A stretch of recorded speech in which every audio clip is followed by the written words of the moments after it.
Hello, this is Greg Allison, Ring Greg's, coming to you on 6th July 22. Time on deck is 01:20 hours Central Daylight Time. Yes, it's the wee hours of the morning. It's hard for me to find time to bring you these warnings. So, my friends, we are facing, according to JP Morgan, the potential for $19 a gallon gas, i.e., really $380 a barrel for crude oil. What does that mean to you? Oh my gosh, we're going to get into this, and and it's not just the price of gas. When this goes up, everything goes up, and our economy is crashed. And we're going to talk about the event which might precipitate this, why it would be in the interest of some people to actually make this happen, and why this may be inevitable anyway down the road. Why our economy may be baked in to crash, according to Chris Martinson of Peak Prosperity, who is an economic and pathology scientist who has provided spot on data for several years running now. So, my friends, buckle up because I'm here to bring you news, the things that you need to know to get ready in bad times. And at the end of this video, I'm going to tell you what you need to do, how you can best take care and prepare yourself for these bad times that could be and seem to be coming irregardless. It may just be a matter of how fast. So hopefully you got time to buckle up and get ready. So, my friends, this is coming at a time of great civil unrest in the United States. This is coming at a time when we have other economic pressures which are shattering our supply chains and tearing our country and the world apart. This is coming at a time that global war may be threatening with China, with Russia, with Iran, with North Korea, how they're playing in with Venezuela now, Russia, China, and Venezuela are all having joint training, and Iran are all together having joint training exercise. Oh my gosh, I got so much to talk about and some subsequent videos to come soon, including Putin laughs. Yeah, that's going to be a video to come. Putin laughs. So to say these great videos and more things to come where I warn you about these things and stick to my proposition, this channel helps you survive, thrive, and stay out of the hive. Please subscribe to my channel, bang the update notification bell, and click all. And my friends, get ready. Prep every way you can. A lot of you do good to just be able to buy some dry macaroni. We'll do that, and buy a little bit more than you need for the week. Some dried beans, some dried rice. But you really, if you can, you need food that you can store, that you can hide, so that Wolf Prepper don't come find it, so that the Billy Ray don't find it, so that the government, when they come digging around, don't find your stuff. And one of the best ways to get food that lasts a long time that you can hide properly or easily bug out with is this lightweight, good food here. That's 2 week supply in this bucket. This is my Patriot Supply. You can find us at prepwithgreg.com. You get 2,000 calories a day. And right now we got a special where you can get 6 of these buckets for $150 off, my friends. Or you can get which is 3 months supply. Every one of these is 2 weeks. So check it out, prepwithgreg.com. This is lightweight because it is freeze dried. So guys, this is real food. It constitutes into regular food, and it looks regular and normal once it reconstitutes. So check it out. That's a good way to bug out or to have a cache that nobody can find. PrepWithGreg.com. Check it out, guys. All right, enough said about that. We're going to go into this. I want you guys to see some stuff, and I'm going to flip through a bunch of articles real fast for you to peruse and consider. Share screen. Bing, bing, bing, bing. I just have to be careful sometimes. I hit the end video button when I go for that button. Next to each other. All right, America faces $380 oil. And right now we've been at $100 a gallon. We actually just dipped under $100 a gallon, which is a good news. We just actually dipped below that. So price is coming down a little bit right now. But what's the precipitative event that might cause this? Well, it just so happens that what they're talking about here, JP Morgan did this analysis, and they said that if Russia did a sharp curtailment of their exports, maybe they would voluntarily do this. You know how we've been putting sanctions on them, so you can't buy this, you can't sell that. Well, it's actually in their interest maybe to do a sharp curtailment of their production. All they have to do is cut 5 million barrels of production per day, and they can do it without crippling their own economy, is what this article here is saying. Wow, think about that, guys. So what's happening? And why I'm saying Putin was laughing, oh my God, Russia's actually making more money than ever right now with the sanctions we put on them. It's backfiring because the price of gas and oil going up. They're making record profits right now. Russia's making more money than they've ever made. So I'm going to go more into that in the near future because that's not the only thing that we got to report on in that category. Putin laughs. So stay tuned for that video. But my friends, 5 million barrels a day. So why would Russia want to do this to us and drive our oil to $380 a barrel if they could do it? And I say if, because as you drive prices up, demand drops and would have to. But what would happen, guys? If Russia could collapse the economies of the West, then Europe would maybe just roll over. The resistance of what they're doing would be much less. Everybody's basically choking at this point. Europe might be, Russia might be able to walk through Europe. Definitely Ukraine. That and a few other things they might do. But if they hit the economies of the West this hard, it's depression time, guys. Because here's the thing. What we're talking about, let me illustrate it. Let me take this home to tell you what you got to pay if this happens, just for gasoline. Now, you consider this is an average fuel economy by motor vehicle type. Average fuel economy by motor vehicle type. And you can see a car gets maybe 24 miles a gallon here. A light truck van, says light truck van, gets a 17 and a half roughly. But, you know, guys, we got a lot of people driving SUVs. Are those light trucks, vans? Yeah, probably. So you're probably getting something. Most people are getting somewhere between these two numbers. So I'd say the average, we'll just pick it right down the middle here. Let's say the average American consumer is getting by on about 20 miles per gallon, okay? So what does that mean? I'm trying to get over to the next tab.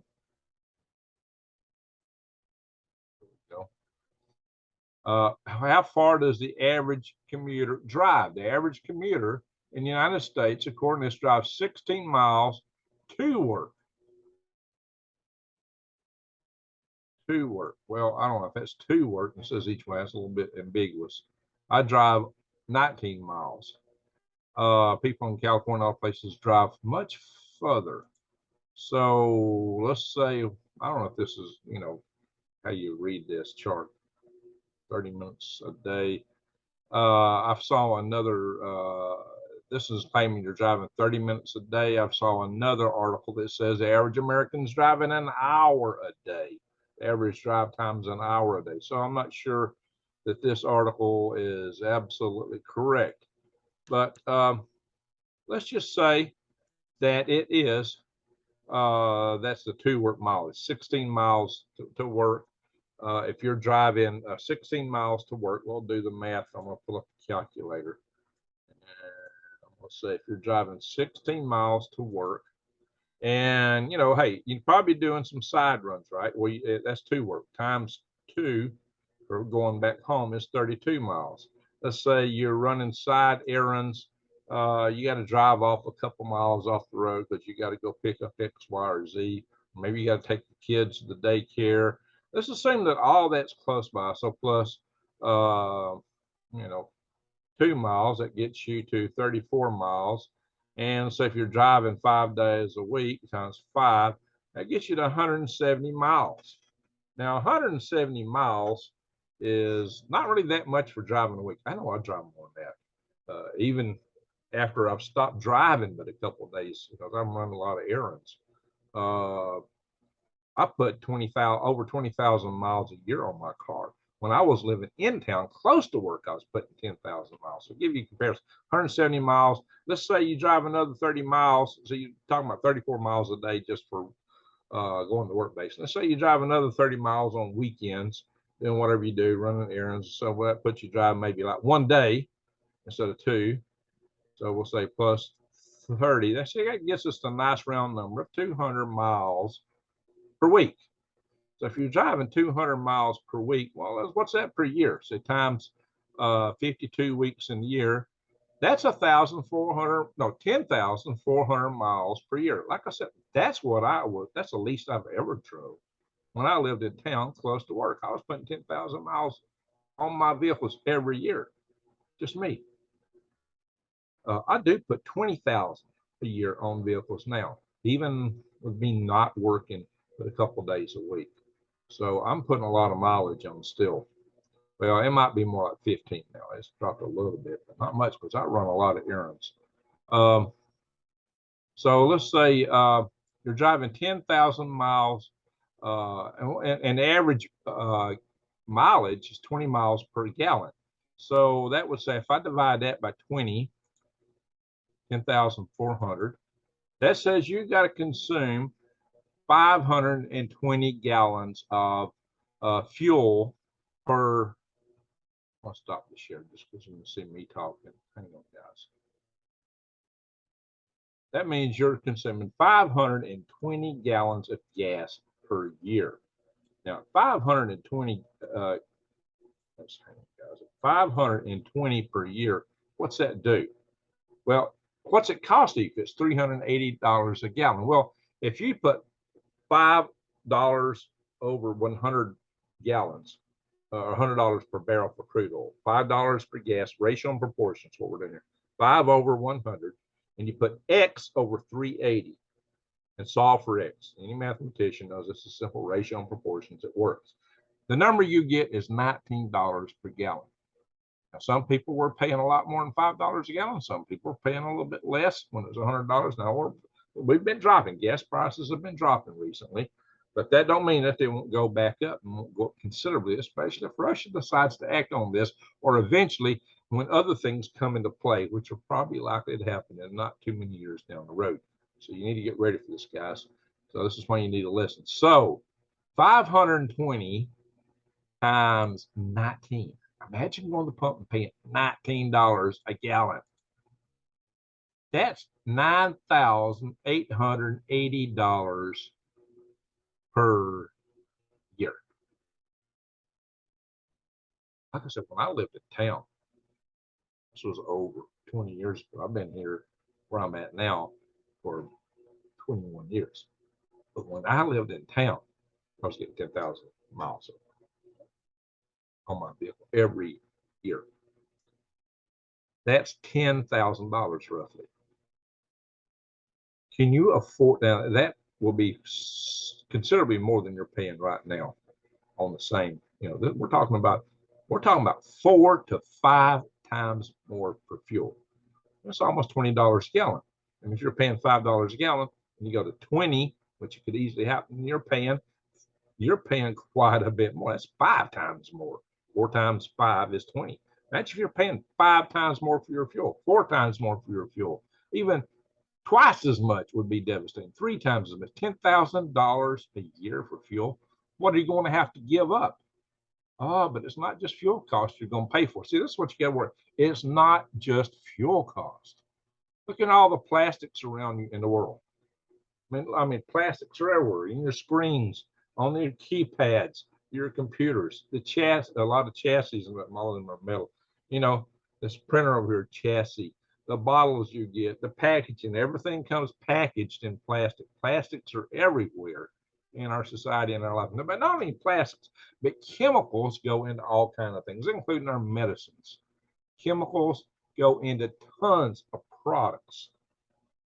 All this source material that's made from chemicals and plastics are going to skyrocket in price just from the base material that goes in. But it takes energy to produce them too. Well, yeah, your electric bill is going to go up too. Your electric bill is going to shoot up 3 or 4 times higher, maybe 5 times higher. Yeah, they just shot up a lot, didn't they? Can you imagine? Take your electric bill and multiply it by 4, multiply it by 5.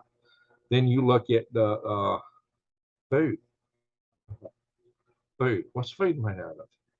Food is basically petroleum and natural gas going into the ground with nitrogen and all the stuff that we get it out of and make it from. And then the tractors that run back and forth through the field so many times per year. And then on top of that, they spray all these other chemicals in the field, to help grow the stuff, or herbicides and pesticides. And then on top of and fertilizers. And then on top of that, they got to harvest it. Then they got to dry it. They got to transport it to the silos and dry it, maintain it, then ship it and grind it, crush it, process it, cook it, and ship it again to a warehouse, and then package it, of course, in that plastic stuff or whatever. And then it goes shipped again to a store. There's lots of transportation. And all this transportation elements is suddenly going to be involved in fuel that's 4 or 5 times more in cost. Well, these operators got to pass that cost. But these operators are also buying gas and doing stuff. So they're going to try to increase their wages. The farmers are going to try to increase his way. Everybody's going to be trying to get a little bit more. The price, now for your own fixed income, forget it. If you were making $1,000, $2,000 a month and you're on Social Security, poof, oh my gosh, if you're on a fixed salary, and my company thinks they can only give you 3% per year pay raise, no matter what the inflation's doing. Oh, it's a contract, blah, blah, blah. Well, your income is going, your income is dropping like a plane that lost all engine power and the tail rudder busted off. It's going straight, or the wings fell off. It's going straight down. That tail rudder will kind of stabilize the back end. So like you lost your wings and your engines because they're on the wings, and you're going straight down. That's about what we're doing with our economy. Should this happen, it would be a depression.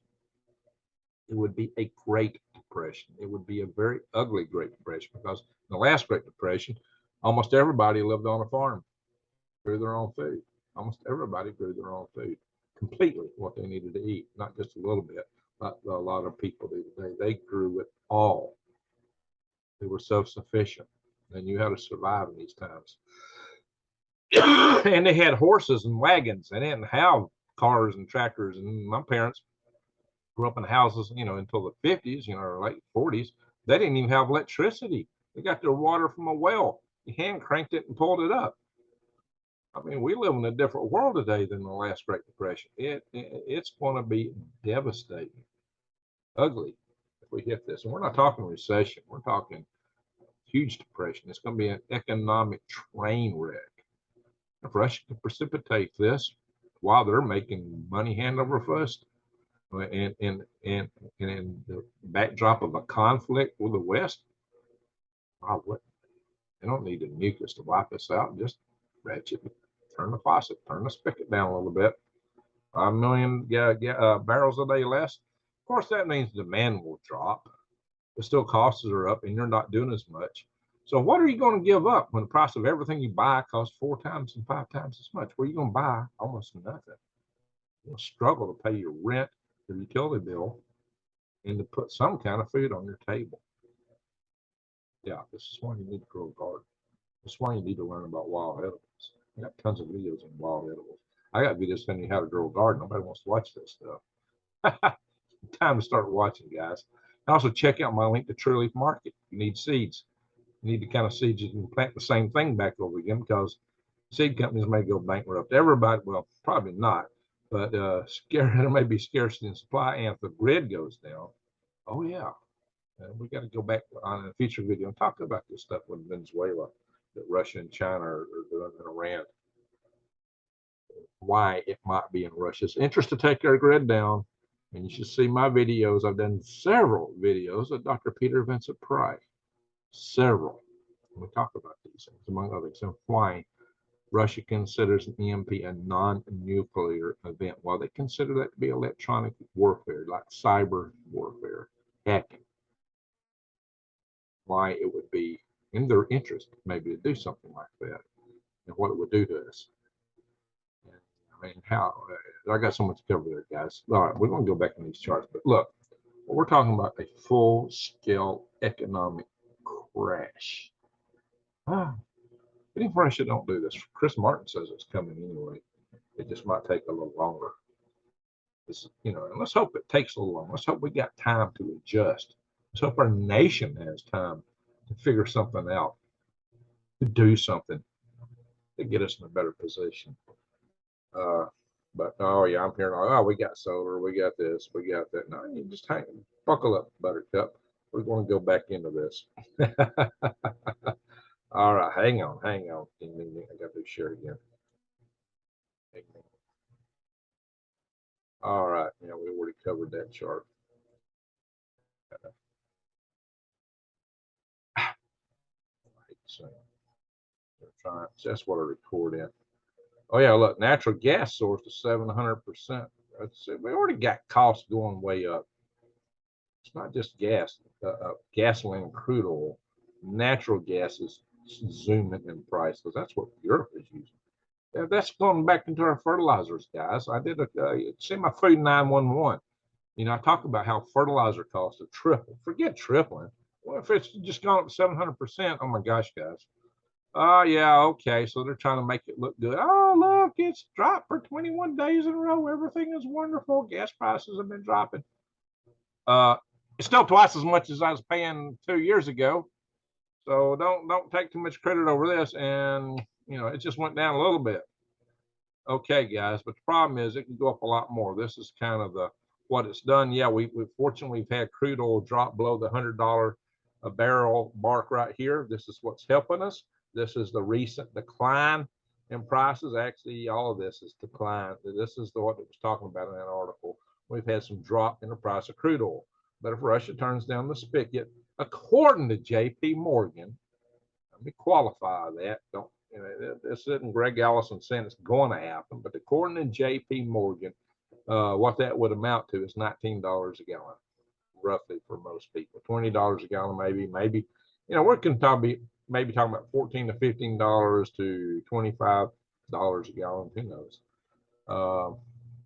So what you got to understand is where our energy comes from. A lot of you people are talking about, oh, we'll just make up for it with solar and wind. It takes a lot of money to produce the solar and wind, and this is, if you can see these gives you kind of the components of each one of these. So, guys, this chart is similar to one that Chris Martin presents. Now, his chart has the renewables actually being less. There are other charts and other sectors that report this a little differently. So these guys may be being charitable, but coal production this is the global energy consumption by source. That's what we're looking at. Global energy consumption by source. Coal, we've cut back on coal here in the United States, but coal globally is still going up. Why? Because China has been using a lot of coal, and given they're hard pressed to get oil right now, they're going to use even more coal. Coal will be coming back in Europe because of the deal with Russian natural gas. So coal is going to see a surge, maybe even in the United States. Gas, this is natural gas. You know, it's been slowly increasing. How much longer can it keep doing that? Oil has been pretty much constant throughout. It looks like it might have trickled down a wee little bit here. Nuclear. This is all energy for home heating, driving, everything. Nuclear has stayed the same. You see, the band is not much different in 2021 as it was back in 1900. Excuse me, 1990. No, we didn't have nuclear in 1900. Excuse me. Hydroelectric, hydropower. It's not increased very much either. But, you know, China's built their huge dams. That's what gives you the little bit broader spectrum here. But look, we've dammed just about all the easy to dam rivers. In fact, in the United States, we've actually been destroying some dams. Wind is very small. Wind also costs a lot to produce, and you know, you don't just suddenly replace everything with wind and oil, because it actually takes energy to produce the blades, the concrete, the steel, and everything to put this stuff in. That usually comes from something like oil, coal, or nuclear. Solar is still pretty thin. It's been growing, but it's still very thin. Other renewables, including bioenergy, very, very, very small percentage, guys.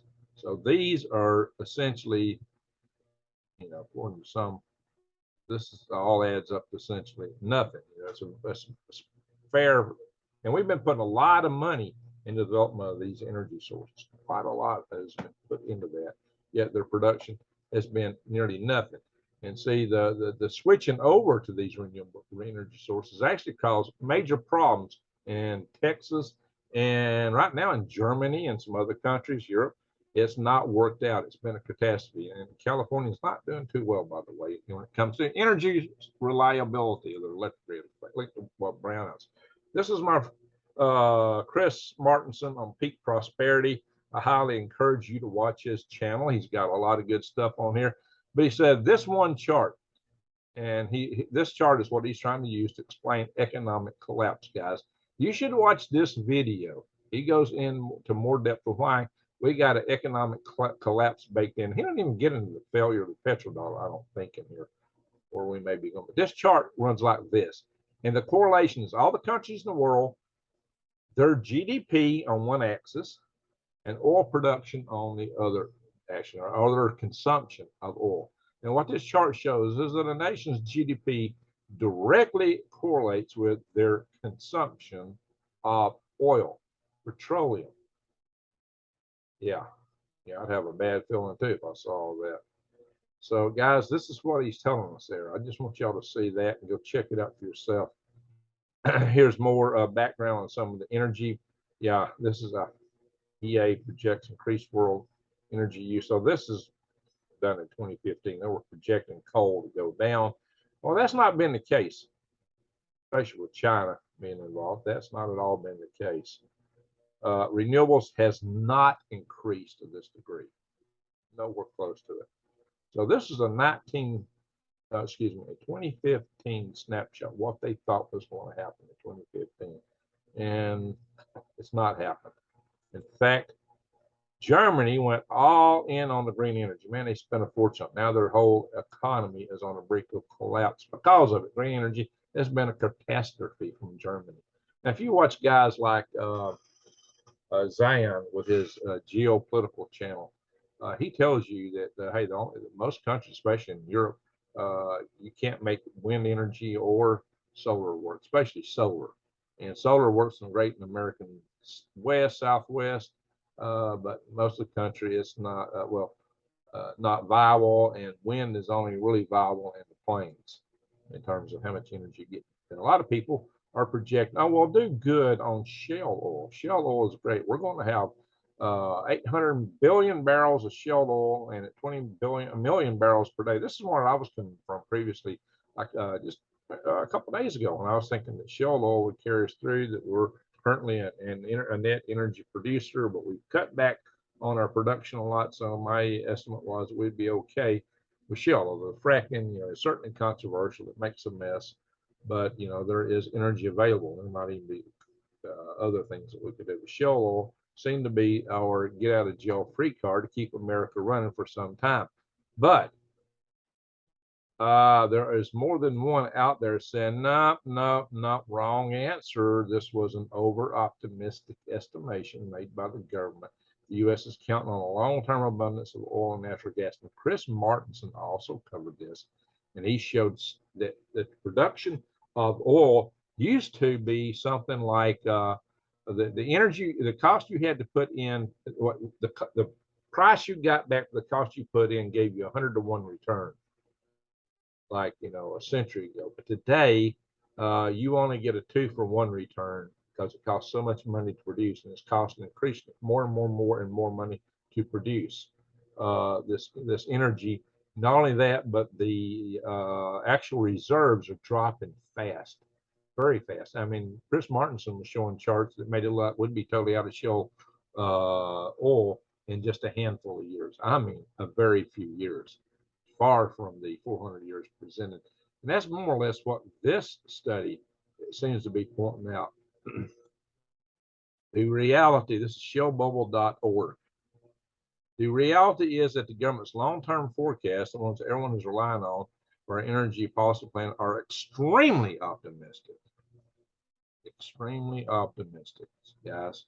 So that's what they're saying here, guys. What they're saying is that we've had steep decline in rates, well declines between 75 and 90% in the first 3 years. Well, I think that's the tell and tell right there. The wells are producing, 90% less is extreme. 75% less is extreme in just 3 years. Yeah, so this is the basis of it, my friends. The production is dropping like a rock. So shale oil gave us a reprieve, but it may be a very short-lasting thing. So what can you do? What can you do to make your life better? What can you do to take control of these things, put yourself back in the driver's seat? What can you do to get by? Well, you could go back to this, guys. Go back to this chart. You might look at vehicles that give you a better gas mileage, for one. Motorcycles. Well, hey, motorcycles do average of 44 miles per gallon. That certainly beats 20. It certainly beats 17 and a half. But motorcycles are risky. They're dangerous. I don't know what a three-wheeler truck might get you, but if everybody's driving, it might get you in a better spot. There's certainly going to be a lot of emphasis on energy reduction. Can you move close to work? Can you ride a bicycle or some other low-cost means of getting there? Oh, Greg, I'm going to buy an electric vehicle. Well, guess what? You're going to be paying a lot more for that electricity. And electric vehicles aren't cheap. They're still very expensive.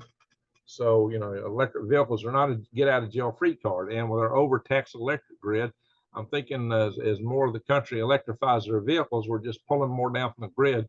And it's going to put the grid at far more risk. I don't think the grid's ready for it unless we do some major investment in our grid really soon. And hopefully part of the investment is getting the grid hardened so that the Ruskies and the Chinese and the people from Iran don't take it down, especially the launch out of Venezuela. This is the topic we're coming back to soon, guys. So this is one thing you can do is change vehicle types, maybe move closer to work, see if you can work from home more often. I mean, I'll be honest, I'm going back into work 2 days a week, but it's really just management anxiety and insecurity that makes managers want people to come back into the day jobs and risk working at ground zero and catching COVID and all these monkeypox, all that stuff. I don't know if monkeypox going to work, but all these things. And you're burning a lot more gas, and you're fighting traffic and getting all stressed out for what? Give some manager a little bit more sense of security that's in their face at work. Well, I'm much more productive right here. And it was shown, the data was showing that we were actually more productive working from home. And I get most of my work done now on the days I'm at home. So my work is going I find it harder to work now than 1 and 2 days a week. Since my monikers are here, it's even harder during those two. But since I'm here most of the week, I'm leaving the monikers here. But anyway, so that's kind of what we're dealing with, guys. Yeah, that all belongs to my day job. It's not mine. So, hey, working in an office, that's so 20th century. Come on. Gosh, guys, we need to get with the times, update, be modern, if we really went with it, if we went full hog for it, you could really reduce your overhead. Companies and government, you could drive your overhead way down, which drives your operating costs way down. If you start shutting down these offices, if you rent them out and just have a small section available for your day-to-day business, you don't need office space anymore. It is antiquated. It's 20th century. Don't pay for it anymore. Gosh, guys. And look, your employees are having to drive less, their costs are down, and in a high cost time like this, it would be a big benefit to your employees. Let them continue working from home. And you're going to attract more employees when you do that. You're going to attract higher caliber people when you give them that option. And a lot of people are going to start bolting, especially if the cost of fuel goes up to like that. People are going to say, it ain't worth going in for. Come on, guys. The other thing you can do is consider means of employment, alternate means of employment. What can you do?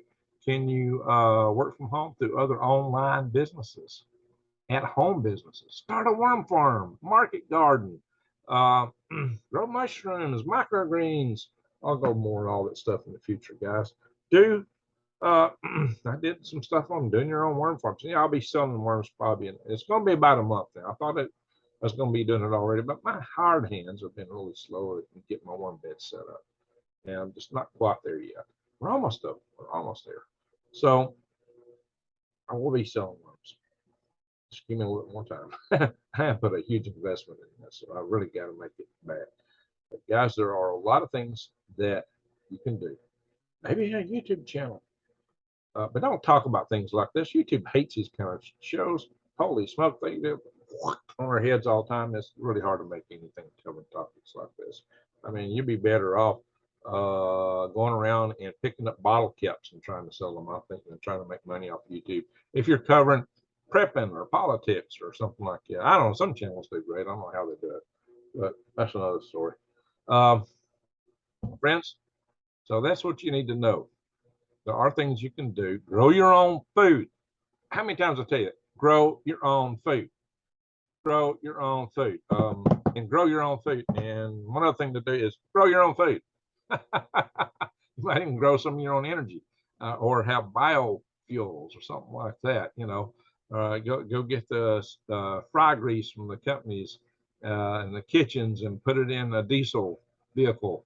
Like I said, but if you can live closer to work and drive anything closer to work, it's going to save you money. If you can get the vehicles that save for commuting that save the most in gas, go there. If you can ride a bicycle, it's going to be good for you. I mean, a lot of you going to the gyms and paying money to work out in gyms and time to work out in gyms, and then you drive back and forth in your vehicle. Just imagine if you ride the bicycle back and forth, then you're saving gym time, you're saving gym money, and you're getting the exercise and saving gas. Yeah, I know a lot of traffic is crazy, but maybe traffic will be less crazy when the prices of gasoline go to that level. Hopefully you can work from home and then use the bicycle to run errands. At least short distance errands. Hey, I used to ride a bike 20 miles every other day, but I used to also, prior to that, run 12 miles every other day. Well, the running gave me a plantar fasciitis, which is a bone spur, as most people call it, and that bicycling messed my knee up. So, yeah, there are some physical costs from some of those kind of activities, but these are all things that you can do. These are things you can think about. But basically, we're just going to have to tighten our belt up. We're going to have to make choices. There's going to have to be things you just know you can't do when the prices go astronomical on everything you get. And that's exactly what we're talking about. And then a lot of people are starting laid off. Economy, we already have supply chain issues. When the costs go up like that, availability goes down, everything's going to shatter. Just be ready.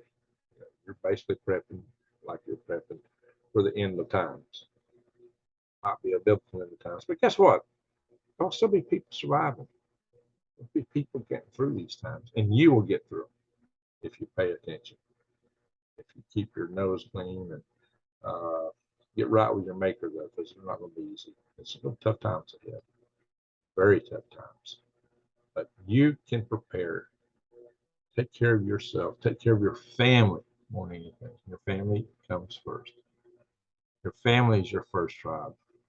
Family, close friends, close associates, neighbors if they're close. If they're not close, you need to get to know your neighbors. But anytime you bring somebody new in, vet them as best you can, and always keep an eye on them. I mean, so many people you can't trust these days. Remember, just watch that wolf prepper video I did.